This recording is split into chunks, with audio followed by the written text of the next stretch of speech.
1980. This year, the cable television industry will offer its subscribers more feature movies, more sports and entertainment alternatives than just a few short years ago anyone dreamed possible. Sports and entertainment, two essential programming dimensions of family television viewing. Late this spring, 3.5 million cable homes will receive the third dimension. Total News. Television's first worldwide 24-hour live news and information service. From Turner Broadcasting System. Introducing the Cable News Network.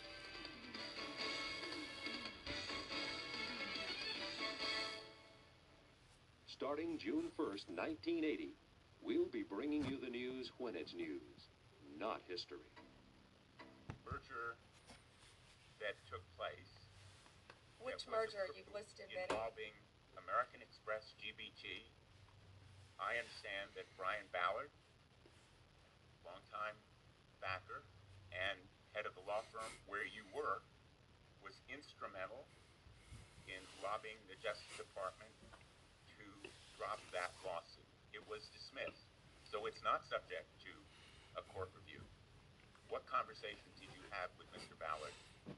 Senator Blumenthal, I cannot believe that you would accuse me of impropriety when you lied about your military service. I am you not lied. asking You admitted you I am lied not to be accusing elected a you U.S. of senator. I'm You asking lied. you How about dare you? I'm a career prosecutor. with Don't Mr. you Ballard, ever challenge my integrity. I have abided by every ethics standard. Do not question my ability to be fair and impartial as Attorney General, and anything with my former firm, Ballard Partners. Thank you. In the merger, CNN. Yeah. I mean, the story sort of speaks for itself in that, It does. you know, in the way. First of all, the way people react to this stuff. You know. I'm actually just a little surprised because, from my experience, guys like it when you bite a little bit. So Really? it's just weird that all of a sudden they want to file lawsuits. I mean, what's next? You know what is funny is that I'm sure there was a lot of people who'd like to. Jimmy just lost his total train of thought the second you said that. He said, "Really?" Anyone to know what other surgical trend is starting to take over during Trump's second term? Lobotomy? The answer, it's a beauty trend called Mar-a-Lago face. The hallmarks of Mar-a-Lago face include exaggerated Botox, visible facial fillers, and extreme tanning. I'm going to show you a picture of somebody pre-Mar-a-Lago face. Just have one on Venezuela to follow up, but first on affordability, since we were talking about the economy at the beginning. If the economy is as strong as the president has said it is, then why is he telling parents 2 weeks before Christmas that they should only buy 2 or 3 dolls for their children? Look, what the president is saying is that if we want products made right here in America, if we want them to be made from American small businesses, which is a large part of the reason the president has effectively implemented tariffs, then we're going to have better quality products right here in the United States. Maybe you'll pay $1 or $2 more, but you will get better quality and you'll be supporting your fellow Americans by buying American, and that's what the president was saying. Again, with respect to affordability, every economic metric, Caitlin, and I wish you would report more on it, does in fact show that the economy is getting better and brighter than where it was under the previous administration. I will repeat, inflation as measured by the overall CPI has slowed to an average 2.5% pace. Real wages are increasing, roughly $1,200 for the average worker. Gas prices are down in almost every single state across the country. Again, in 22 states, it's below $2.75. You look at the tax cuts, those are going to go into effect next year. So the best is yet to come. The president is digging our country out of the economic hole that the previous administration put us in, and that's what he's talking about. It was a year ago, as you know, and grocery prices have been up. So we've covered the economy, but there's mixed signals in terms of what that looks like. But on inflation is down from where it was. As measured by the overall CPI, it has slowed to an average 2.5% pace. This is down from what the president inherited the president inherited 2.9% in January. Today it's at about 2.5%. So we're trending in the right direction with more to come. And I would remind you, when President Trump left office in his first term, inflation was 1.7%. And the previous administration jacked it up to a record high 9%. So again, in 10 months, the president has clawed us out of this hole. He's kept it low at 2.5%, and we believe that number is going to continue to decline, especially as energy and oil prices continue to decline as well. It wasn't high under Biden. They're just saying it's not. Well, nobody reported on it being high under Biden. My predecessor was standing at this podium, but now you want to ask me a lot of questions about it, which I'm happy to answer. But I will just add, there's a lot more scrutiny on this issue from this press corps than there was.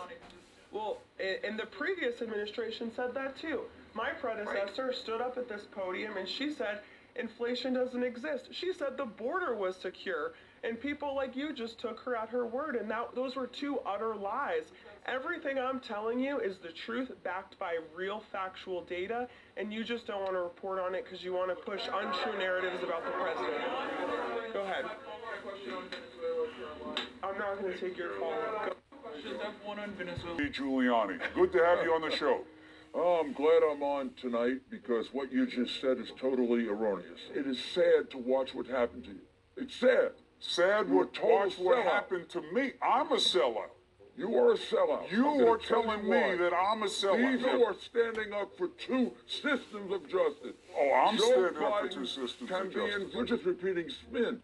The prosecutor, but you don't, right? You're not spinning anything. Go ahead. I'm not spinning a damn thing. Did you ask the Ukraine to investigate Joe Biden? No, actually I did. So you did ask Ukraine to look into Joe Biden? Of course I did. Yeah, look, you should have your hand on your face. You know why? This is all a distraction from what I asked you for. No, it isn't a distraction, Chris. What you just said is totally wrong. Let's talk like lawyers for a minute. All right, good. Then respect this lawyer asking you. Hold on. Now, I don't want to hear it. Rudy, I don't want to go down the rabbit hole. I taught law. You're going to listen to You want to say I won't cover it because I'm like this, right? You say? Oh, man, when I now you won't give me the proof. Show, I'm not going to give you proof like the stupid New York Times story the other day. Now listen, if... Did you cover that? If...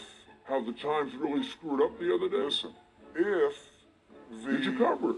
If the complaint had come out... You don't answer that.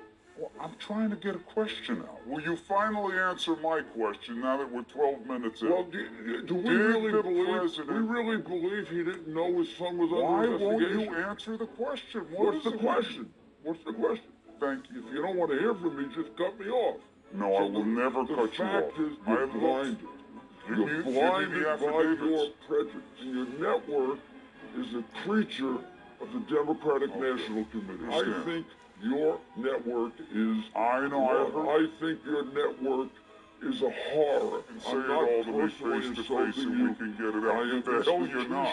But that's okay. You. I don't know why you've been very insulting, you've been very circumspect, very distracting. I'm very insulting directly to your face. You don't think there's a deep state? Listen. Of course there is. I think there's a little bit of a deep state going on right in this conversation. If Adam Schiff sent me a letter, I would just tear it up and throw it in the garbage. Yeah, of course. Bribery in Ukraine. One sticky wicket at a time. It's all over the internet. Go read it.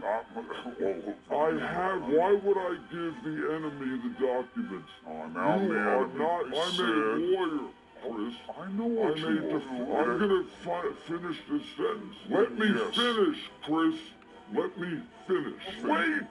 The Inspector General, no, I gotta cut. You've been talking the whole time. Cut me off. You're covering it up so much that I've kept this interview going 28 minutes and let you say it a dozen times. That's how afraid of it I am. Have a good night. Well, you shouldn't have a good night because what you're doing is very bad for the country.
Thank you.